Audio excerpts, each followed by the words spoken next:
जिलाधिकारी के निर्देशन में शनिवार को तहसील रुधौली सभागार में उप जिलाधिकारी शाहिद अहमद की अध्यक्षता में संपूर्ण समाधान दिवस आयोजित हुआ। संपूर्ण समाधान दिवस में प्रार्थना पत्र लेकर आने वाले शिकायतकर्ता की विभिन्न समस्याओं को उन्होंने सुना और संबंधित अधिकारी को निर्देश देते हुए कहा कि जन समस्याओं का निराकरण समयान्तर्गत व गुणवत्तापूर्ण तरीके से किया जाए। संपूर्ण समाधान दिवस में कुल 52 प्रार्थना पत्र प्राप्त हुआ, जिसमें से 11 का मौके पर निस्तारण किया गया।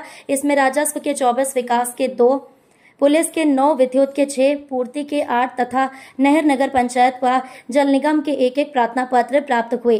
संपूर्ण समाधान दिवस में सीएमओ डॉक्टर राजीव, निगम डीपीआरओ रतन कुमार, अधिशासी अभियंता सरयू नहर खंड 4 राकेश कुमार गौतम, मत्स्य अधिकारी संदीप वर्मा, डीएचओ अरुण कुमार त्रिपाठी सहित जिला स्तरीय अधिकारी गण व तहसीलदार उपस्थित रहे।